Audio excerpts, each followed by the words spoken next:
Hello, and welcome. This is Oluchi from the Curvy Cauldron. Today, we'll be having the part 2 for our villain series.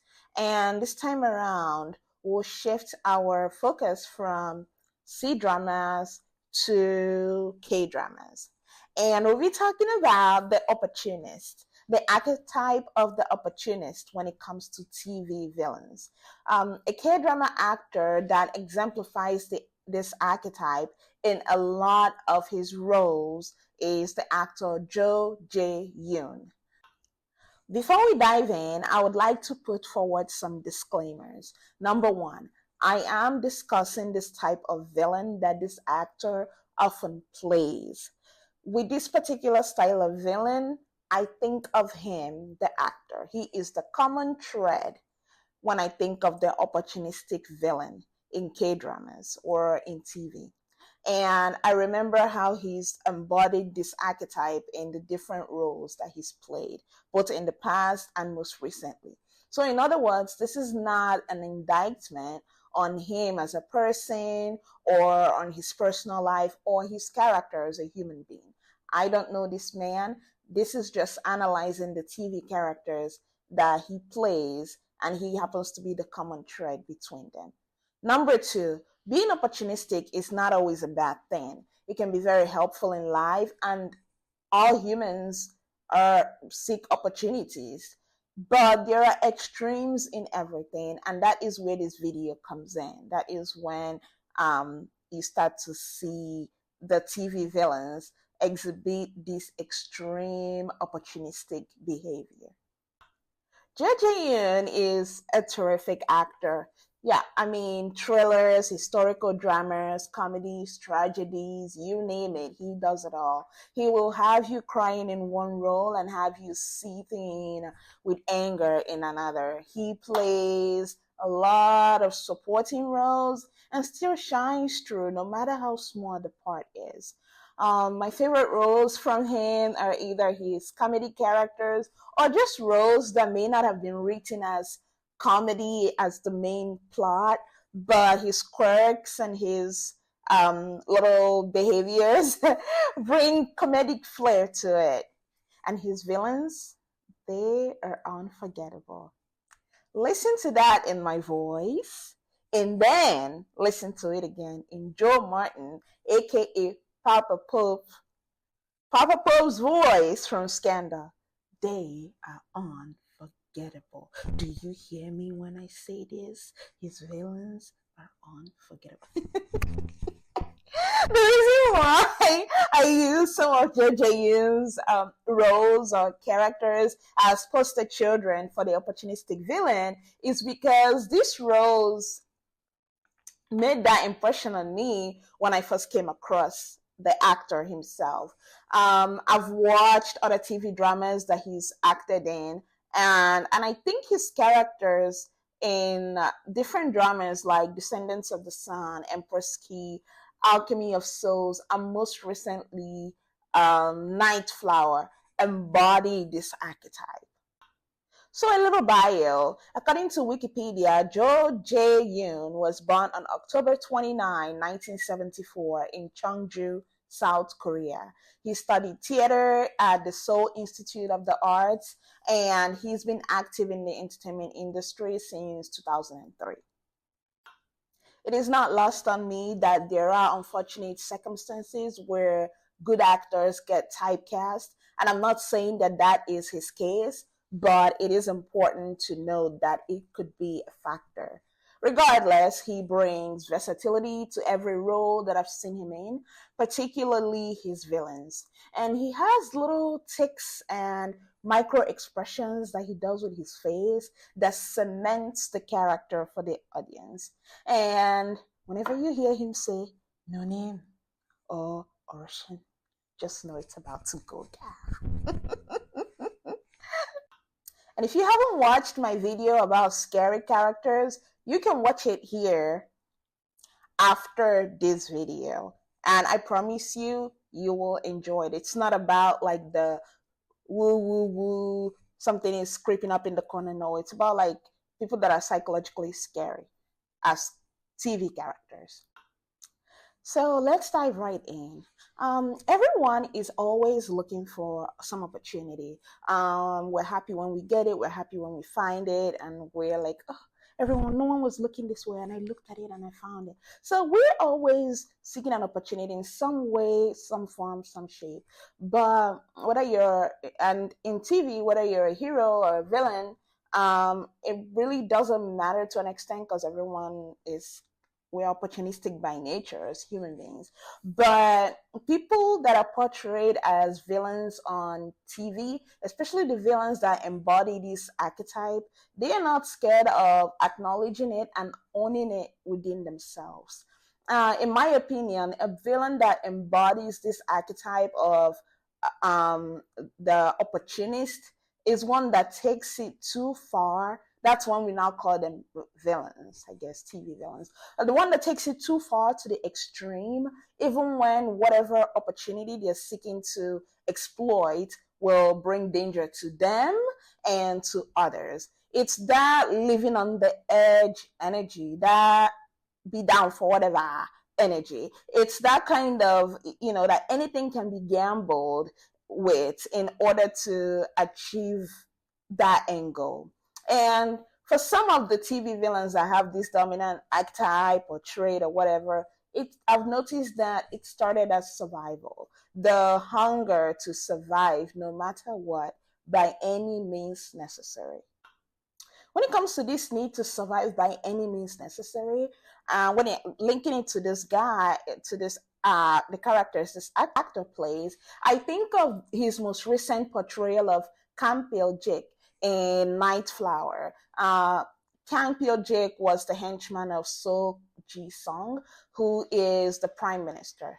Pil-jik used to be a butcher and also a member of the lower class in society, and then he got under the prime minister's wing, and then with the prime minister's power he became a merchant, but he was still doing shady stuff, and even the business he was running was a front for all the illegal things the prime minister was doing. And it was one of those things, if the prime minister wanted someone silenced, he will have Kang Pil-jik involved in some way, shape, or form. So it was that kind of thing, that desperate need to survive, that you will crawl under anything, or you will you serve someone that doesn't really have your best interest or other people's best interest at heart, but because they have that power to continue giving you, I guess, that survival that you crave, you just find your way under them.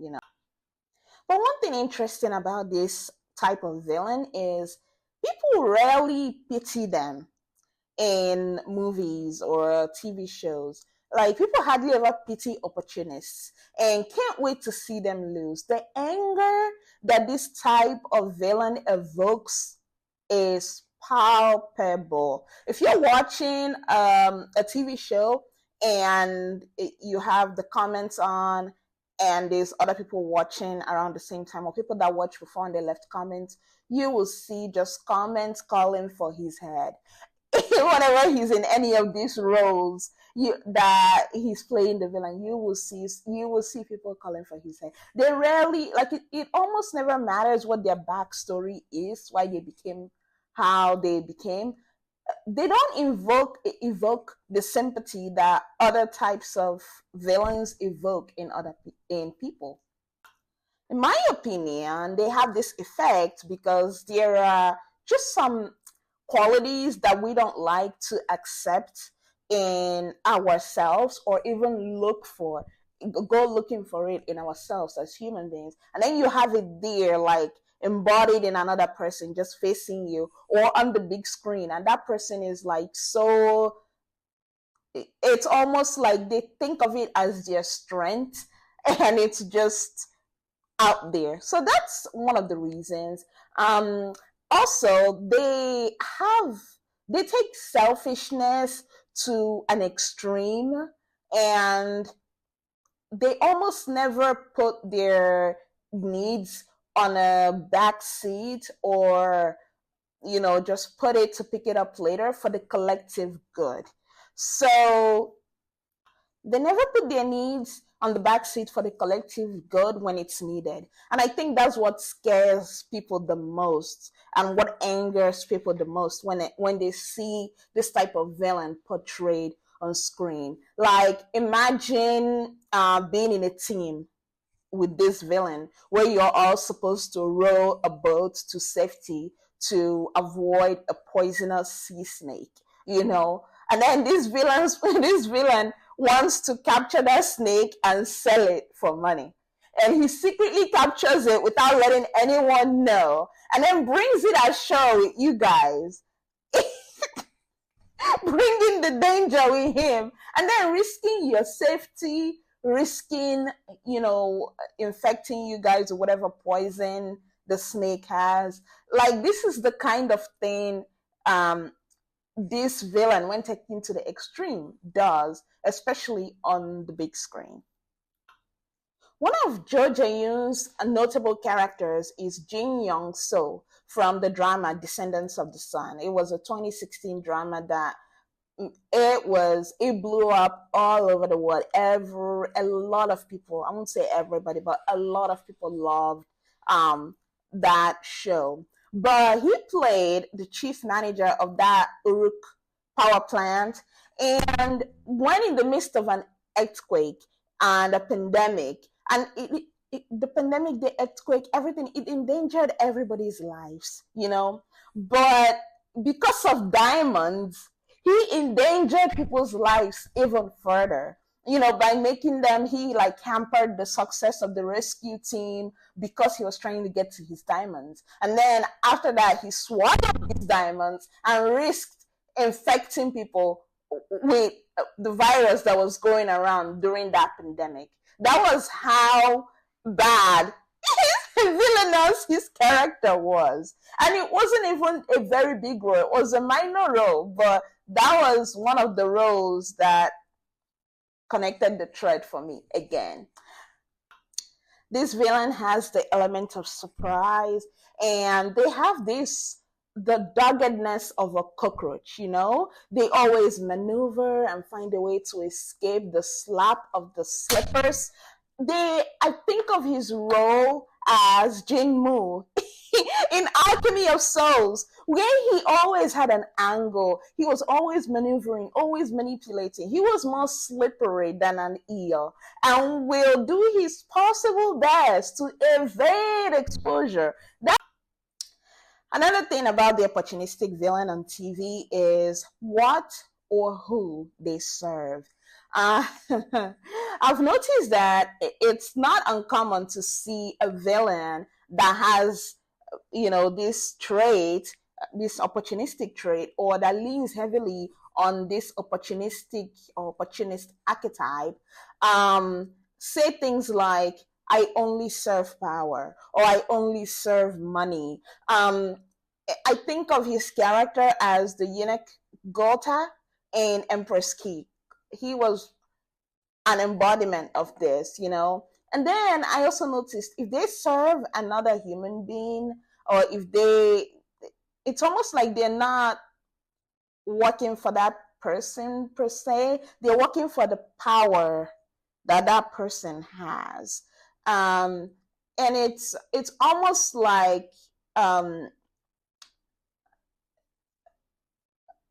person is almost has the license to treat them bad, and that person is always, very powerful and will not hesitate to do away with them or sacrifice them for whatever thing that they're trying to achieve.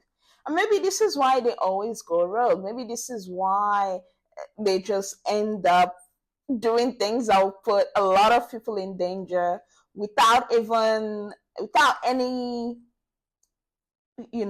thinking behind it. Maybe this is why. Who knows? Okay, that is it. That is the end of our discussion about the opportunist. I hope you guys enjoyed it. Please, please, please let me know in the comments, subscribe, like, share this video. I adore you all, and I am so happy and grateful for all of you. Thank you. Mwah, mwah, mwah.